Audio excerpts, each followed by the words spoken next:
Amém. Agora eu consigo ver o povo. Boa noite, meus irmãos. As crianças não vão para lá, vão para cá? Oi? Ah, vocês não vão descer. Então vão ficar aqui, vão comportar, vai ser uma bênção. Vocês nunca me atrapalham, tá? E eu aqui não quero atrapalhar vocês hoje. Então vou tentar ser mais breve ainda. Muito bom. Louvamos a Deus aí pela vida de muitos irmãos. Estamos felizes, nós estamos com o pastor Júlio, com a Celeste, com a Késia. Vieram da Austrália depois de um bom tempo. Vão passar aí uns dias no Brasil. Estão abertos a convites para comer aí frango caipira, peixada. Tá bom? Qualquer convite eles estão aceitando. Qualquer não, um bom convite. Então estão aqui, que Deus possa abençoá-los esse tempo. Vão visitar algumas igrejas, alguns contatos. Que seja um tempo de reativar relacionamentos. Deus abençoe, meus irmãos, no nome de Jesus. Uma grande alegria recebê-los aí. Ontem estive com a Késia, nós fomos comer uma pizza enrolada lá, não sei como é que chama aquilo. E ela já está falando bem o português, viu? Que coisa boa. Deus te abençoe, viu, Késia? Também está conosco o Gilmar e a família. Ô, Gilmar, Deus te abençoe, viu? Que alegria te receber aqui. Que bênção. Gilmar aqui nos cede o espaço para a pescaria, nos leva no barco e tem paciência. E às vezes ainda ajuda a limpar os peixes, viu? Tá certo que a gente não pega muito, né? Mas Deus abençoe sua vida, viu?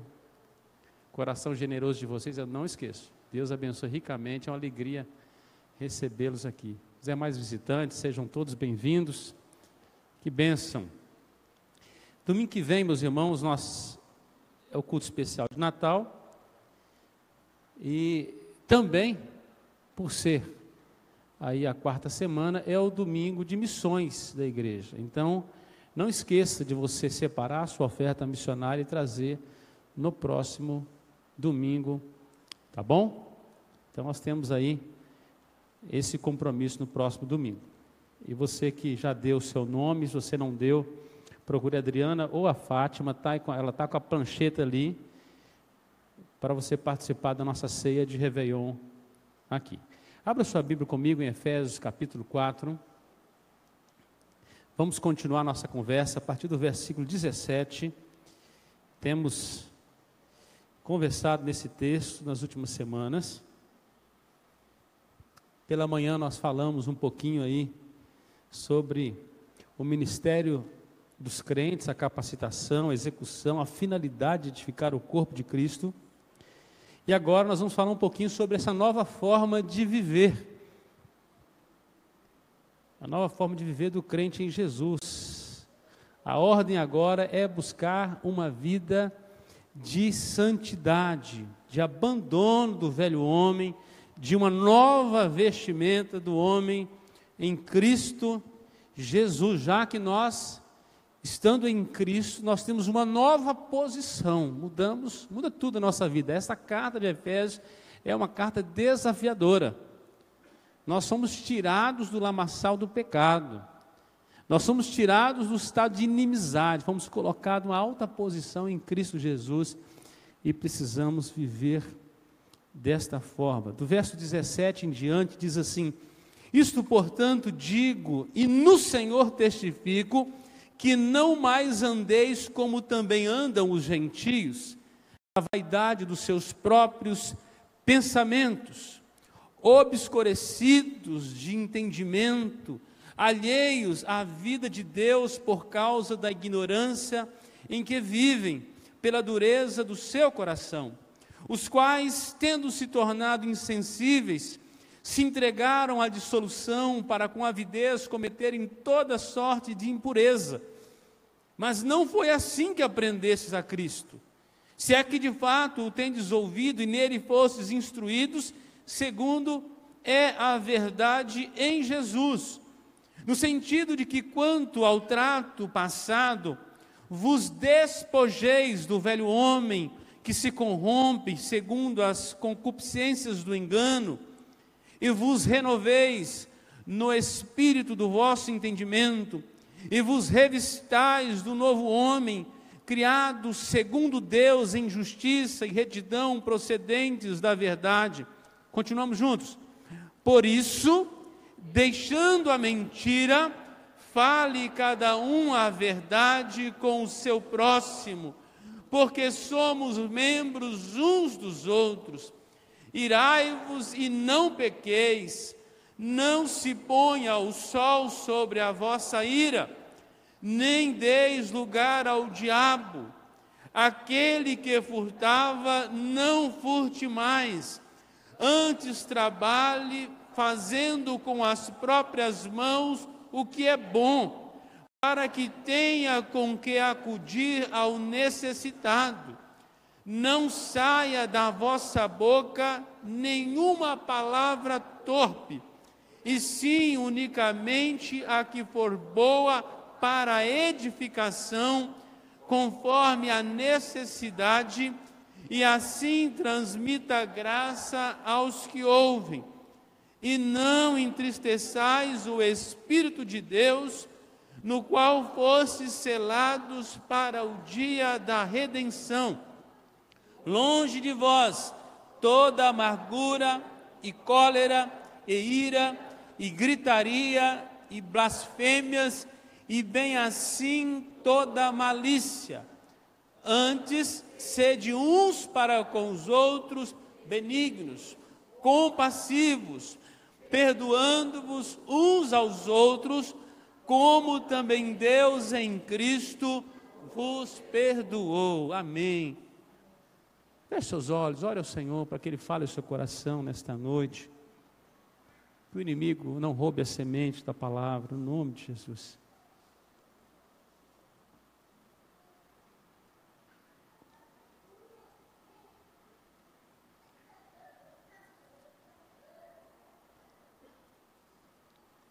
Pai, louvamos, bendizemos o nome do Senhor. Semente da Tua palavra, Deus, nesta noite, produza no nosso coração frutos espirituais. Que Satanás não nos roube a palavra. Abençoe cada um que adentrou essas portas, Senhor, com suas dificuldades, com as suas lutas, no trabalho, em casa, nos relacionamentos, questões adversas, crises, ó Deus, que nada isso vos perturbe, que nesta noite somente Tua palavra fique cravada no nosso coração. Ajuda-nos, ó Deus, que o Teu Espírito Santo nos assista neste momento.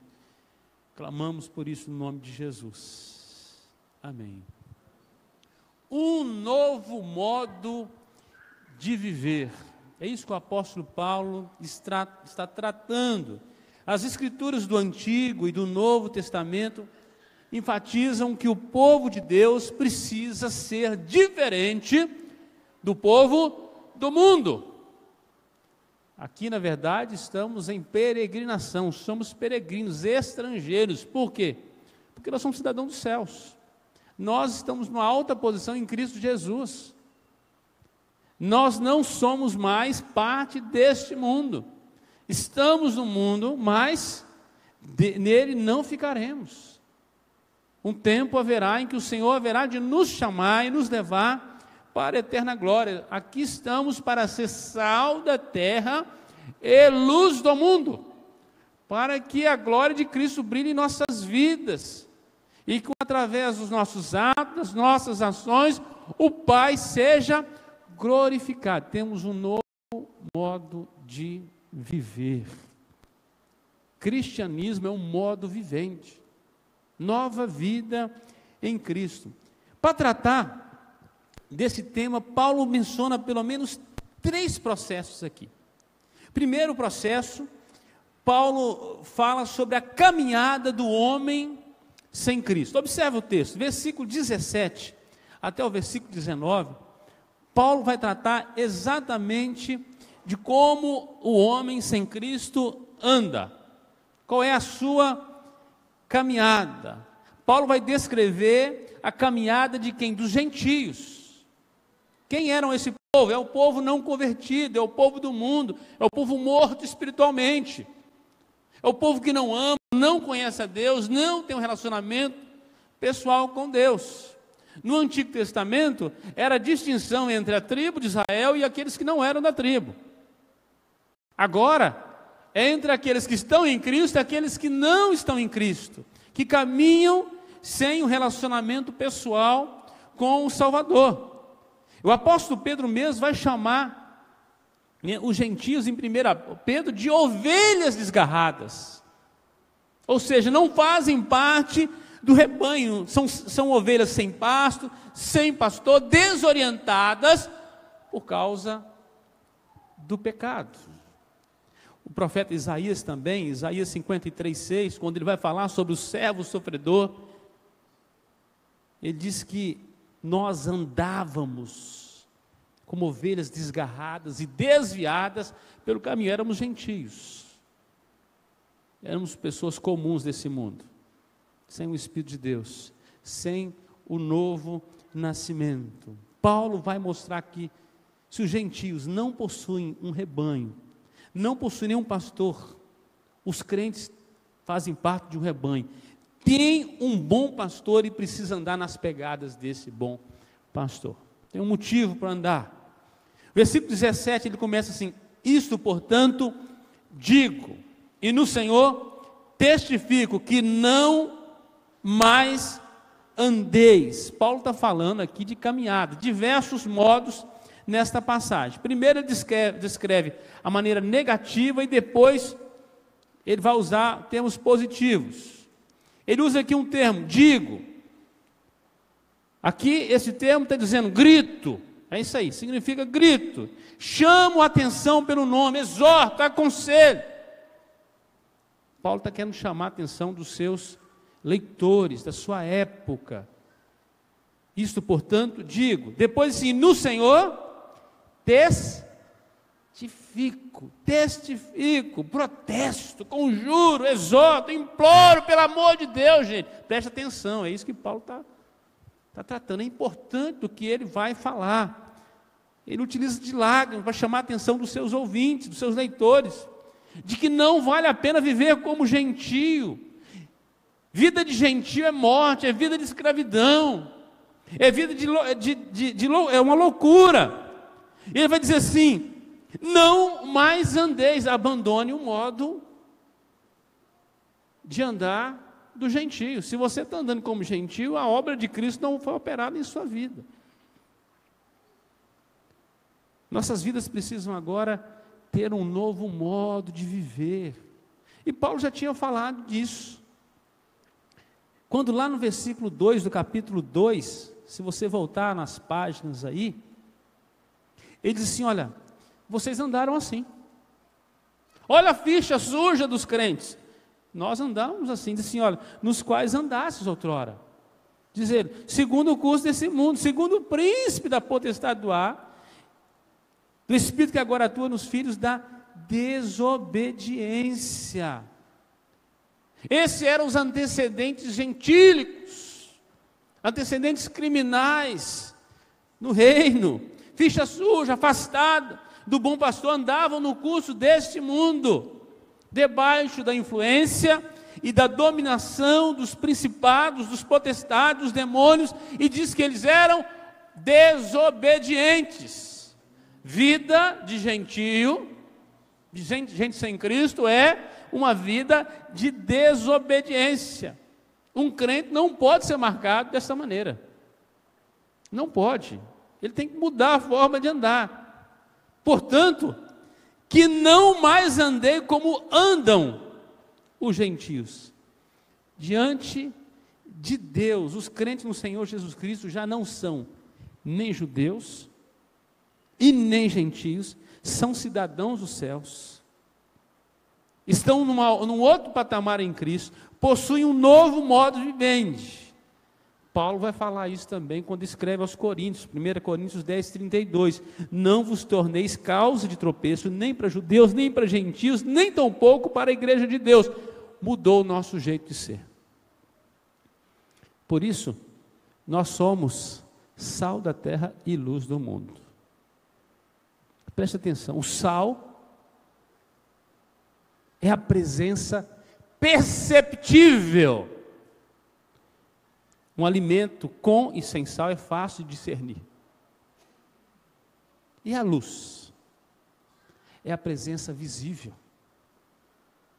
Não é só por fora, é por dentro e por fora. Nós mudamos. Não é só mudar a roupa, tem que mudar o coração, tem que mudar as práticas. É mudança de vida. Não é só vestir roupa de crente, pôr uma Bíblia debaixo do braço dizendo assim: hoje eu sou crente. E se você não mudou seus atos, seu testemunho não mudou. O que escandaliza o mundo são esse tipo de gente, que diz que anda em Cristo, mas anda em trevas, em desobediência, anda como um gentio.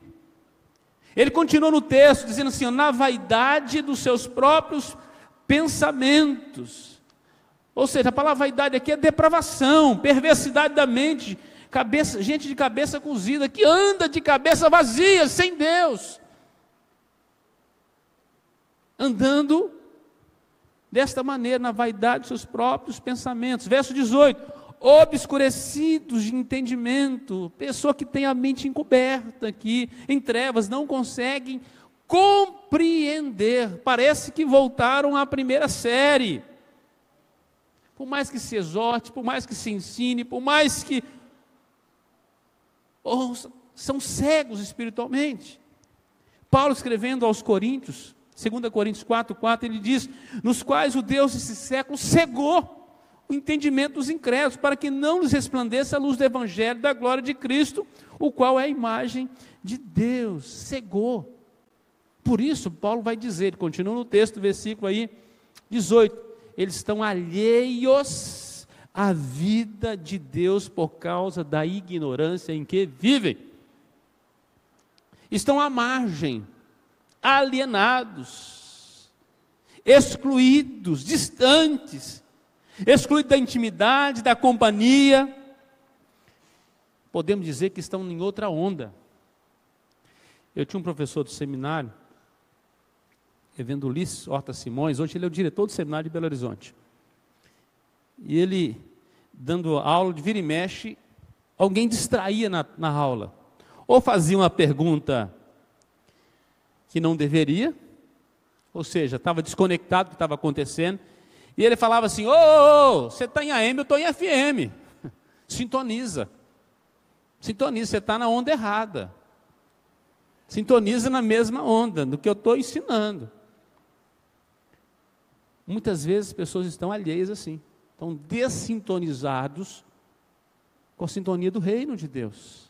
Estão mais sintonizados com as ondas do mundo do que com as ondas do reino de Deus. Esses são os estrangeiros ao reino. Capítulo 2, versículo 12, Paulo já tinha falado sobre isso. Diz assim: olha, naquele tempo, quando nós éramos gentios, estáveis sem Cristo. Olha só, em outra onda, separados da comunidade de Israel, estranhos às alianças da promessa, não tendo esperança e sem Deus no mundo. Gente desconectada, que não conhece a vida plena encontrada em Cristo Jesus, a vida generosa, abençoada, a vida real. Isso acontece, diz Paulo, por causa da ignorância, cegueira moral, não conseguem perceber as coisas de Deus e não conseguem compreender, mistura valores, não compreendeu o que é ser o cidadão do reino, vai ter que aprender todo dia de novo, não conseguiu compreender o que a obra de Cristo em sua vida, não nasceu de novo. E diz ele continua, pela dureza dos seus corações, estão literalmente bloqueados na sua capacidade de perceber, de discernir, tornaram-se então insensíveis, corações duros. Você já tentou convencer alguém que o coração já está direcionado para fazer algo? Você fala, a pessoa ignora. Você explica, você desenha, ele continua fazendo a mesma coisa. O coração está obstinado, insensível, não ouve. quando nós endurecemos nosso coração, Deus usa o cotonete do céu, é a vara. Ajuda a desobstruir aí o ouvidinho para a gente ouvir. Com os filhos a gente faz isso, não é isso? Não quer ouvir? Como é que chama o seu lá, pastor Anderson? Sossega-leão, como é que é? O pastor Anderson que está usando agora um taco de beisebol com os meninos que eles cresceram. Oi? Ah, juízo. Do pastor Anderson chama juízo. Lá em casa as varas sumiram agora, eles sumiram com as varas, mas era jurema. Falava, vou pegar a jurema, todo mundo passava a ouvir, mudava de... Entrava na sintonia certa. Estou precisando de jurema. Se você tiver em casa, pode mandar. A Adriana já junta, põe no carro já para levar. 70 centímetros, fininha na ponta, né? Olha, eu não tenho raiva da jurema, não. A jurema ajudou eu a ouvir bastante na minha infância. A vara. Coração duro, ó. Verso 19. Os quais, tendo se tornado insensíveis, se entregaram à dissolução com avidez, cometeram torpeza ou toda sorte de impureza, como consequência de um coração insensível, duro, da cegueira, que é algo natural o homem encarnar, o homem sem Cristo, permanecer nos seus pecados. Ele é uma árvore torta. Se você pegar uma árvore assim, ó, se você cortar ela, para que lado vai cair? Esses dias eu fui dar ceia lá para a dona Madalena, e ela tem um problema lá, que tem uma árvore lá que está bem assim, ó. Se cortar, cai em cima da casa. Vai ter que fazer todo um arranjo ali, quem sabe fazer o serviço, porque é uma árvore torta, insensível. Não vai aprumar, não adianta falar assim, fica em pé, ela não vai ficar. Vai dar trabalho. O homem sem Deus, ele é inclinado em seus pecados, ele está assim. A tendência dele é cair mesmo. Isso se chama iniquidade, irmão. Coração de iníquo, gentil. A tendência sempre é o erro. É natural para o homem sem Deus viver assim. Porque o Deus dele não é o nosso Deus. É o Deus que cegou o entendimento, que escravizou nesse tipo de obra. Insensíveis, se tornam sem dor, apáticos, calejados pelo erro. E diz o texto que se entregaram à dissolução, tomaram a forma do mundo, já não lutam contra o pecado. Estão dissolutos, pararam de lutar, se renderam, vivem agora na luxúria, licenciosidade, libertinagem, lascívia, estão inclinados, estão na prática. Se entregaram. E com avidez, cometendo torpeza, toda sorte de torpeza. O desejo de pecado é tão desenfreado que só multiplica. Diz que no final dos tempos a iniquidade se multiplicaria. Desejo de prosseguir no pecado. A natureza se torna insaciável pelo pecado. Essa é a caminhada do homem sem Cristo. Então, o primeiro processo aqui de Paulo é essa caminhada do homem sem Cristo. É natural ele estar inclinado e cair. Não é natural para o crente viver assim. Se ele vive assim, logo, ele nega um novo nascimento. A obra do Espírito Santo não aconteceu na sua vida. Ele se convenceu somente da boca para fora. A obra não aconteceu. O segundo processo que Paulo menciona está do verso 20 ao verso 24. É o novo caminhar em Cristo. Novo caminhar em Cristo. Se nós caminhávamos numa situação sem Cristo, como é que nós caminhamos com Cristo? De acordo com essa nova vida em Cristo, nossa alta posição em Cristo apresentada por Paulo nos primeiros capítulos da carta, é possível agora sermos um novo homem, uma nova mulher em Cristo Jesus. Alguém que glorifique a Deus com todos os seus atos. Com todos os seus atos, em tudo. Mas é possível, mesmo tendo recebido o direito de ser um novo homem, é possível continuar vivendo como velho homem. Dizem por aí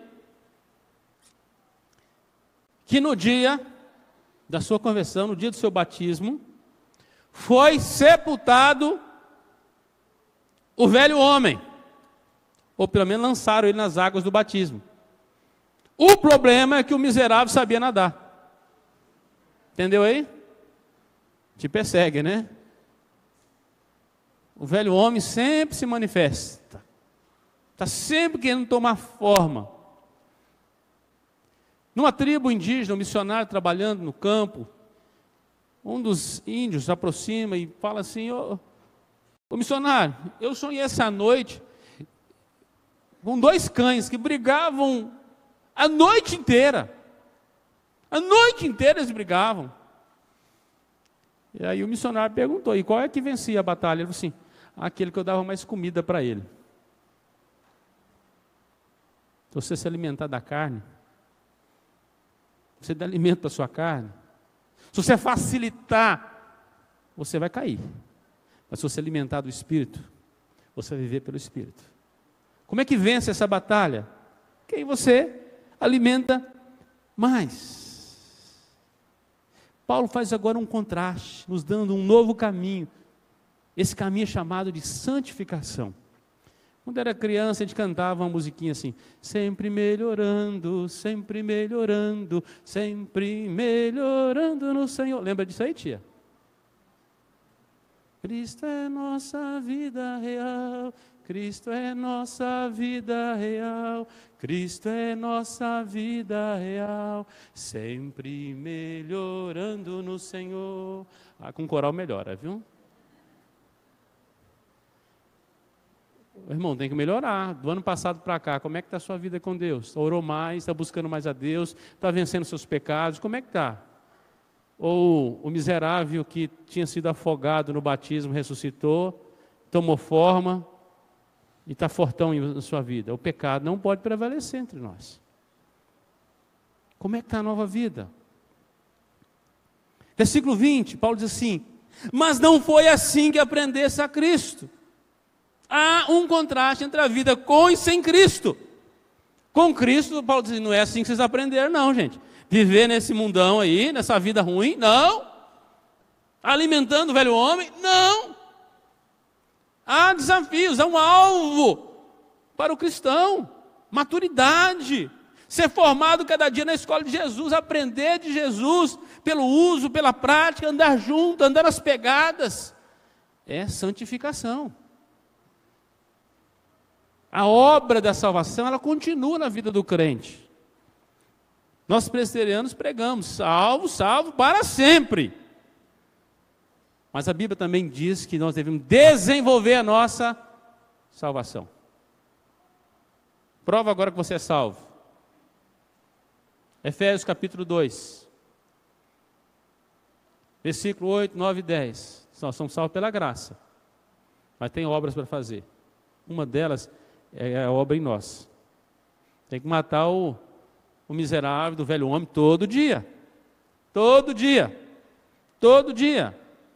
Paulo vai dizer: se é de fato que tendes ouvido, que neles fosse instruído segundo a verdade em Jesus.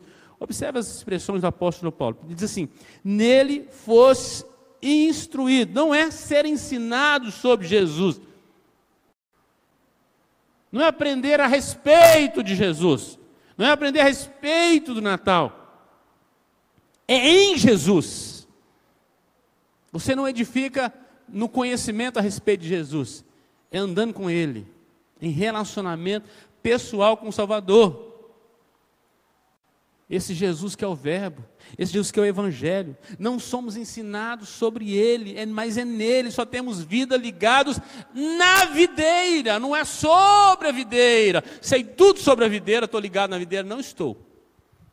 Não vou ser fruto da videira só porque eu sei tudo sobre videira. Se eu não estiver conectado na videira, recebendo vitalidade da videira, diariamente. Olha o tema que nós trabalhamos esse ano, meus irmãos. Anda em intimidade. Intimidade todo dia com Jesus. Sua vida conectada nele. Nele. Continue olhando para o texto, assim, segundo é a verdade em Jesus. Outra vez o apóstolo destaca aqui que não é a respeito dele, mas é nele. A verdade é que fora de Jesus não há transformação, não há mudança, não há nova vida. Não é sobre o caminho, é no caminho que o crente anda, é no caminho que ele ensina os filhos. É outra vida.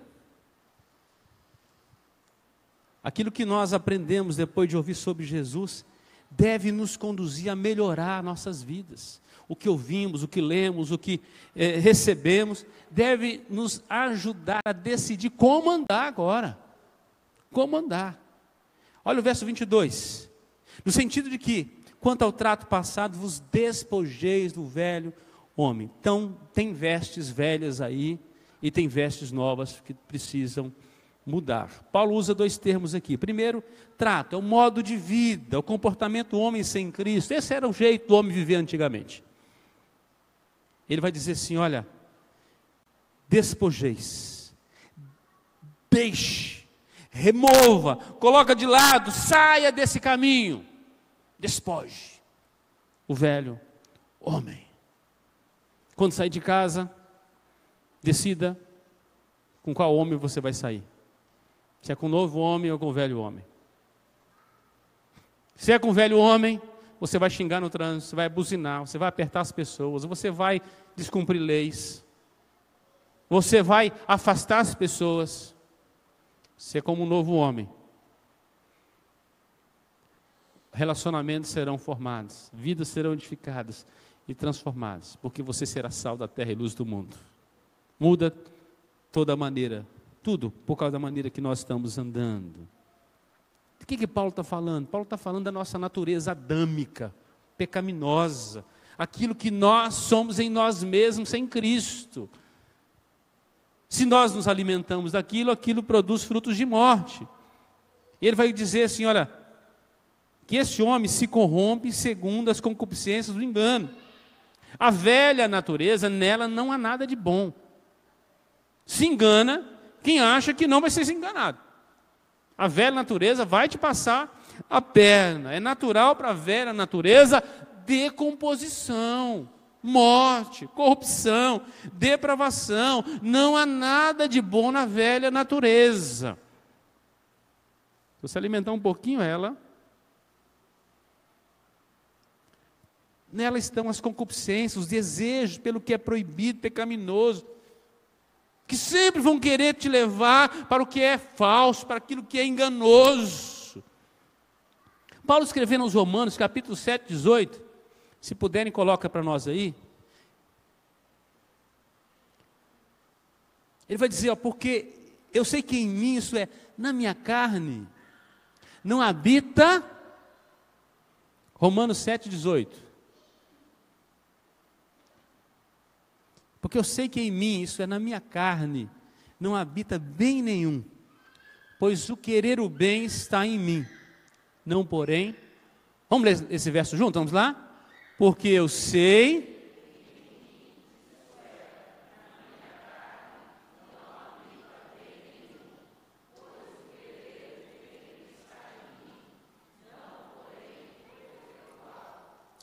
olha, o velho homem está sempre querendo andar na contramão da vontade de Deus. Não dê crédito a ele. Verso 23, e vos renoveis no espírito do vosso entendimento. Paulo está dizendo, a cabeça tem que mudar. Tudo começa na cabeça. Tudo começa na mente. Decido. Resolvi. Entendi, compreendi. Agora tem que descer para a alma para poder pôr isso em prática. Tem que haver decisão, mas começa mudando a cuca. Renoveis no espírito do vosso entendimento. A mente precisa ser a de Cristo, não a do velho homem. Qual que é a tendência do homem sem Cristo? Sempre se justificar, meus irmãos. Nunca se arrepende, nunca transforma, nunca está errado. Ele não aceita estar errado. É contumaz, não tem como corrigir. Você vai explicar, vai orar com alguém carnal, vai conversar com ele, ele continua se justificando. Eu já tive vontade de pegar alguns crentes do gabinete e falar assim, arreda daqui, Satanás. Só cogitava das coisas dos homens. Tudo que não entende. O coração está duro, a mente está cauterizada. Só cogita de coisas da carne. Tem muito crente malicioso assim, meus irmãos. Não mudou a cabeça. Não mudou. Paulo vai dizer aos Romanos 12, 2. E não vos conformeis com esse século, mas transformai-vos pela renovação da vossa mente. Tem que tirar um e colocar outro. Tem que fazer uma substituição. Temos que andar na mente de Cristo. Quem tem que comandar é o chefe. Se você achar que você dá conta... Paulo continua, verso 24. Se é para renovar no Espírito, agora ele fala assim, vos revistais de um novo homem. Paulo está dizendo, entre numa nova roupa. Mas você não pode colocar roupa nova em cima de roupa velha. Isso é engano. Isso é jogar para debaixo do tapete. Tem muito crente fazendo isso. Misericórdia. Também você não pode colocar roupa limpa em cima de roupa suja. Vai contaminar tudo. Tem que se despir. Tem que tirar o velho homem. Ele e o novo homem não podem habitar na mesma casa, não. É impossível você servir e ser fiel a dois senhores. Diz que você vai se devotar a um e esquecer do outro. Tem que decidir com quem você vai andar. Se você quer morar com o Senhor na eternidade, tem que mudar a mente, tem que mudar o coração e as atitudes. Tem que trocar o seu modo de viver. Paulo está trazendo agora à nossa mente um episódio interessante. Eu até brinquei com os meninos, falei, o pastor antes tirou minha palavra. Nicodemos, lá em João capítulo 3. Jesus tem um encontro com o homem da lei. Ele era o maior entre os fariseus daquela época, dos doutores. Então ele era o chefe. Ele era mestre. Ele era mestre. A Bíblia diz que ele foi ter com Jesus de noite. Era uma vergonha um mestre pedir conselho para outro. A situação dele era complicada. Ele vai ter com Jesus. Olha, não importa o que você é diante dos homens. Não importa. O importante é o que você é diante de Deus. E isso importa. Qual é a avaliação que Deus está fazendo a nosso respeito? O que os anjos estão comentando a nosso respeito lá no céu? Não é reputação diante dos homens, porque diante dos homens, esse homem ele era um doutor. Era o cara que ensinava, gente. Só que ele era um sepulcro caiado, estava usando uma vestimenta, o coração estava duro, a mente cauterizada. E Jesus vai dizer para ele assim, você precisa nascer de novo, cara. Nascer de novo. Tem que trocar tudo aí. Pensa um negócio desse? Jesus falou assim, ó, de Nicodemo, você não aproveita nem diploma, nem sua vida, nada. Nascer de novo. Olha, Jesus usa alguns termos na Bíblia para falar sobre uma vida nova. Uma é nascer de novo, negar-se a si mesmo. Diz que você tem que morrer. O eu tem que morrer, tudo. Porque se não morrer, o velho homem continua aí comandando e te destruindo. Vai te levar para o buraco. Você precisa nascer de novo, precisa passar pelo novo nascimento. Tem que despojar o velho, tem que tirar a velha roupa, tem que se revestir de uma nova roupa, de um novo homem, um novo modo de viver. Muda a linguagem, muda o coração, muda a aparência, muda o jeito, muda a performance, muda tudo. Muda tudo, não pode ser da boca para fora. E diz que esse novo homem é criado segundo Deus, continua no texto, verso 24, em justiça e retidão procedentes da verdade. O novo nascimento é uma obra sobrenatural, é do céu, é o Espírito quem opera, é o Espírito que pode mudar a nossa velha natureza, numa nova natureza. Não é obra da carne, não é obra do pregador, É só o Espírito que convence o homem do pecado, da justiça e do juízo. Se ele não trazer esse novo nascimento na nossa vida, nós vamos permanecer duros.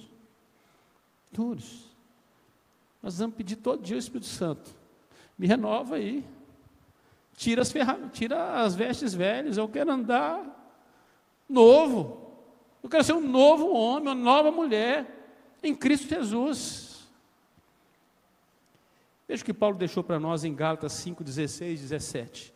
Digo, porém, andai no Espírito, jamais satisfareis as concupiscências da carne.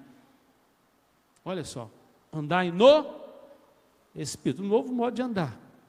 Porque a carne milita contra o Espírito contra a carne, porque são opostos entre si, para que não façais o que é porventura seja do vosso querer. Tem que mudar, o Espírito tem que dirigir a nossa vida.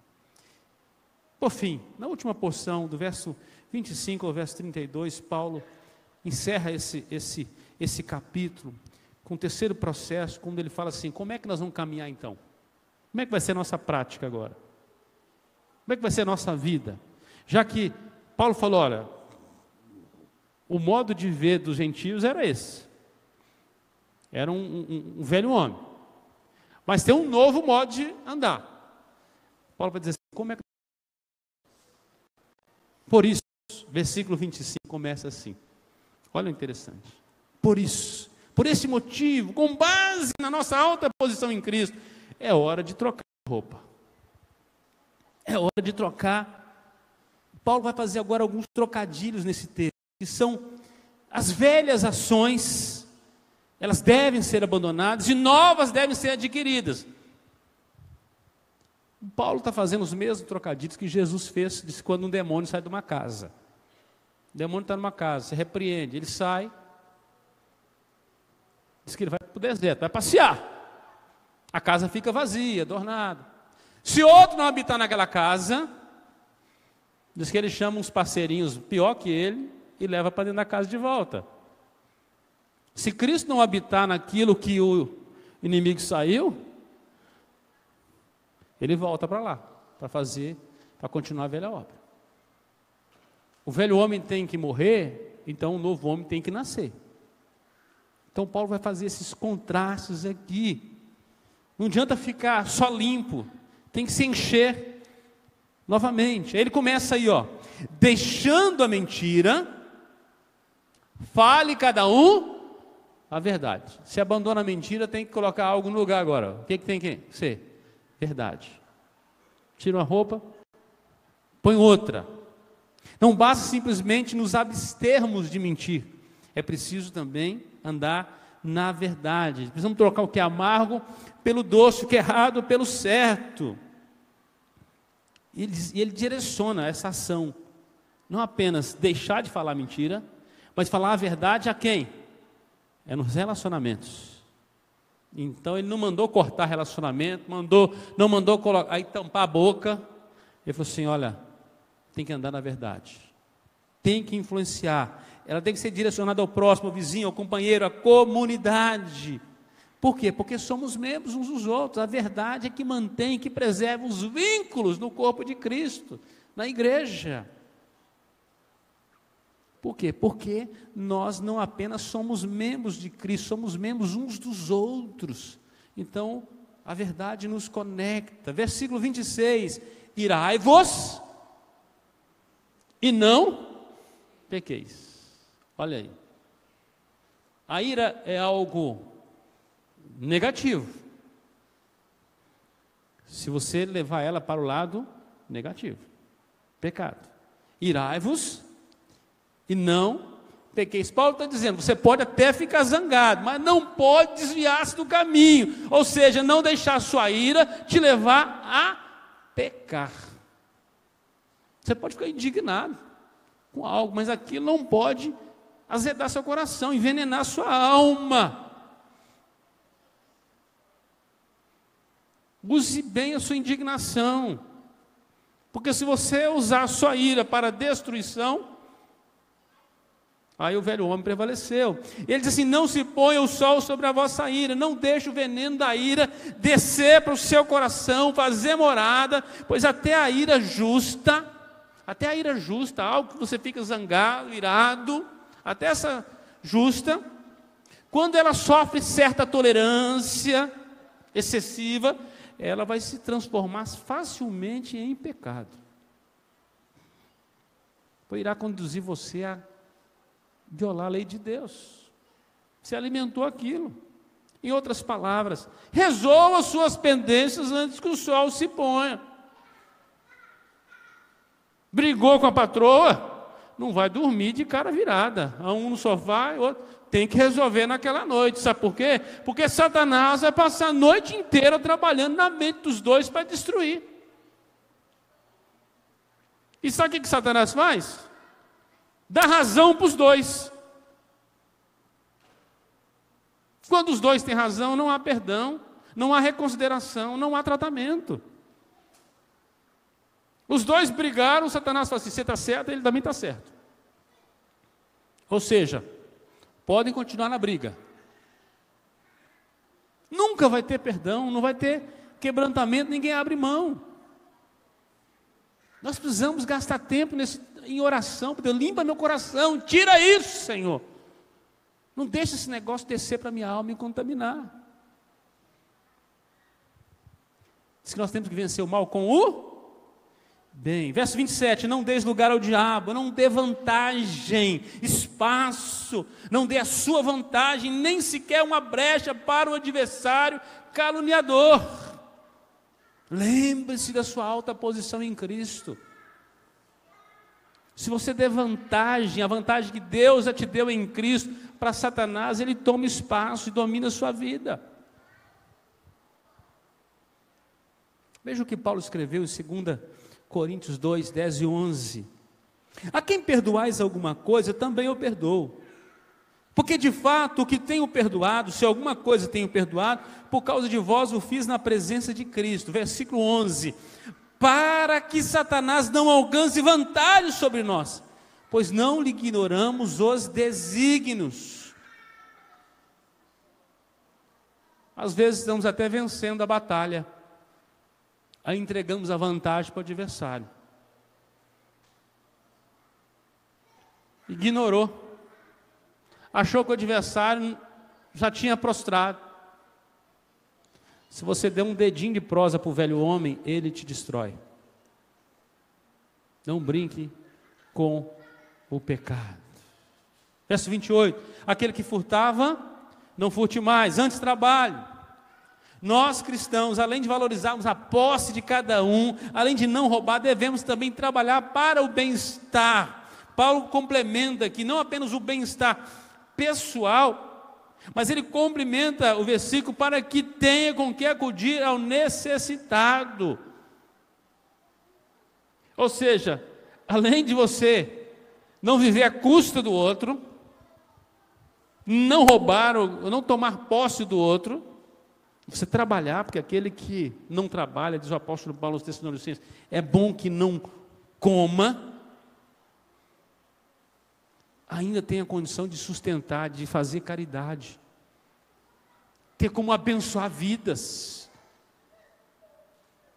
Então, além de não roubar, trabalhe e tenha a capacidade de abençoar. Verso 29, não sai da vossa boca nenhuma palavra torpe, palavra imprópria, podre, pobre, ruim, sem valor. A nossa boca não é fossa, não é sepultura, a nossa boca não é o alto-falante do inferno. A nossa boca é para a glória de Deus. Quem falar, Senhor Deus, passa uma tenaz da minha boca. Me santifica, Senhor. E diz mais, sim, unicamente que for boa. Essa é a palavra, para edificação. As nossas palavras precisam construir, edificar, promover crescimento, sabedoria, piedade, felicidade, santidade. Paulo diz mais, conforme a necessidade, tudo tem um propósito, é para saciar uma carência. Você podia anotar aí, os adolescentes, essa frase, ó, há momento que nossos gestos são suficientes e nossas palavras desnecessárias. Boa, né? Tem hora que os nossos gestos são suficientes, as nossas palavras desnecessárias. Deus tem propósito em tudo, irmãos. A gente acrescenta muito. E diz assim, e assim transmita a graça aos que ouvem. Se não edifica, não faz sentido. Deve ser um presente, uma doação generosa aos ouvidos que ouvem, que produza doçura na vida das pessoas. Esta palavra deve sair da nossa boca. Não é os palavrões, impropérios, palavras que endurecem, que ignoram, que ofendem, que machucam, que deprimem. Eu sei que do YouTube, nos canais de TV, em tudo que você liga hoje, as pessoas não conseguem falar 10 palavras sem citar uma palavra torpe. Eles rotam do que é próprio deles, que é do inferno. Falta gratidão no coração, falta doçura na vida. Verso 30. Não entristeçais o Espírito de Deus. O Consolador jamais pode ser entristecido, pois aquilo que entristece o Espírito Santo é pecado, e o salário do pecado sempre será morte. Mas embora que o Espírito Santo possa ser entristecido por causa do pecado, ele não nos abandona. Com gemidos inexprimíveis, ele nos quebranta. Davi no Salmo 51, ele não ora para Deus dar salvação de novo para ele. Ele pede, Senhor, não retire o teu espírito. Não me retire. Restitui-me a alegria da salvação. O Espírito Santo trabalhava na vida de Davi. O pecado entristeceu o Espírito Santo de Deus. Mas tem um remédio, deixado na palavra de Deus, para combater a tristeza do pecado. É a confissão. Se confessares os vossos pecados, Ele é fiel e justo para perdoar os pecados e purificar de toda injustiça. O crente lavado, regenerado, transformado no Senhor, quando ele peca, o Espírito Santo entristece ele, para ele voltar-se para o Senhor. Só há alegria quando há sintonia com a vontade de Deus. E ele continua, no qual fosse selados para o dia da redenção. O Espírito Santo é o nosso selo, é o nosso companheiro, é o nosso amigo, é a garantia de que a obra da redenção será completada. Ser selado pelo Santo Espírito de Deus é ser protegido contra o inimigo, é a preparação para a eternidade. Verso 31, longe de vós toda amargura, cólera, ira, gritaria, blasfêmias e bem assim toda malícia. Esses são os pecados que entristecem o Espírito Santo, são as grosserias carnais. Ele vai dizer assim, toda a amargura, tudo que produz amargura na vida das pessoas em nossa volta, não podem habitar em nós, precisa estar longe de nós. Cólera, ira, aquilo que enlouquece as pessoas, que levam as pessoas a decisões intempestivas, impulsivas, violentas e destrutivas, isso não pode fazer parte, isso desagrada o Espírito Santo de Deus. Ele usa mais gritaria, é o excesso, é o descontrole no tom, na raiva, algo que promove temor demoníaco. Tem lugar que parece que o povo grita o tempo todo, casas de gritaria, parece um clamor do inferno. Aquilo não agrada o Espírito Santo de Deus. Dizem blasfêmias, que tem a ver com caluniar, difamar, injuriar com o nome de alguém, em especial a majestade divina. Falta doçura no relacionamento com Deus. Ele diz assim, bem assim toda malícia. Malícia é iniquidade, que não se envergonha em quebrar a lei de Deus. Sempre disposto a quebrar a lei de Deus. É inclinação a coisas deploráveis, detestáveis, reprováveis por Deus. Essas coisas, diz o apóstolo assim, longe de vós. Longe. Longe. Fora de nós. Não fazem parte do caráter de Cristo.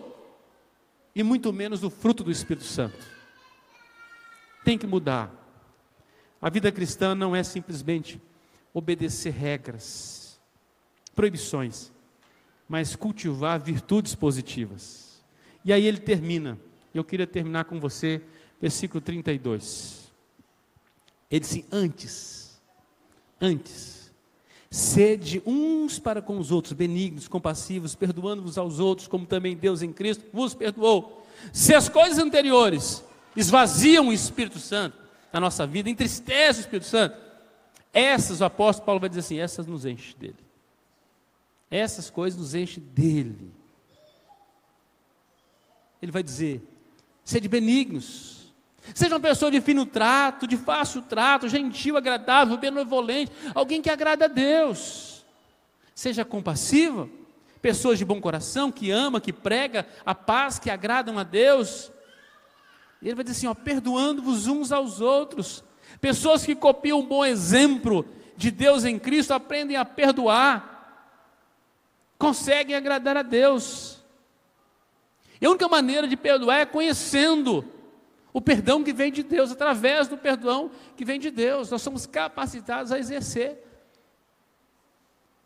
E assim, como o amor de Deus produz o nosso amor, a tomada da consciência do perdão de Deus produz o nosso perdão aos outros. O velhinho João, apóstolo João, na sua primeira carta, o apóstolo do amor nos ensina, 1 João 4,19, nós amamos a Deus, porque Ele nos amou primeiro. Porque Ele nos amou primeiro. Eu quero concluir dizendo que ainda que tenhamos vivido outrora, como gentios, sendo conduzidos pelo velho homem, não um velho modo de viver, não apenas uma caricatura, mas de fato na carne. Jesus pode mudar tudo, pode transformar, pode mudar. Primeiro porque a caminhada sem Cristo é permanecer como estávamos, ou como muitos estão, insensíveis, condenados a uma vida de pecado e devassidão. Se você entrou aqui nessa noite desta maneira, isso pode mudar.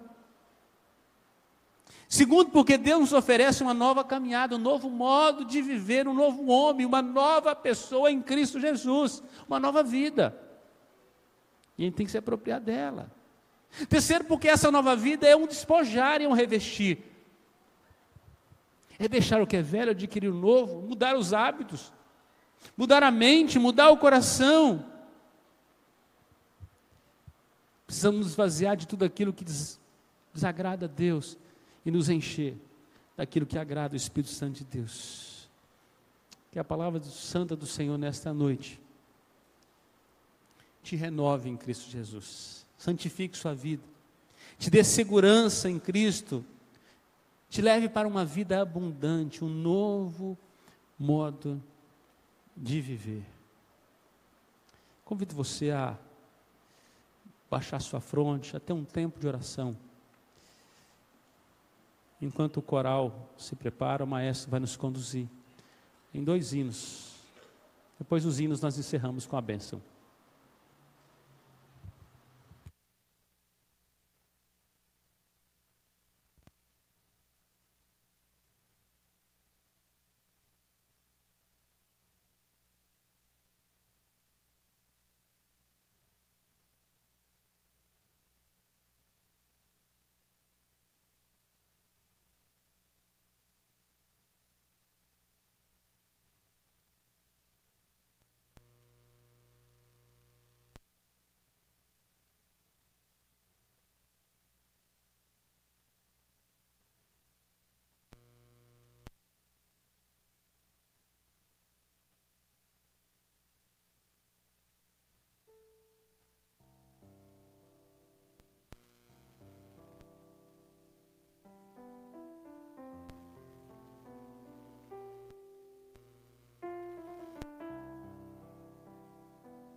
Vamos colocar de pé, vamos orar ao Senhor, meus irmãos, encerrando o culto nesta noite.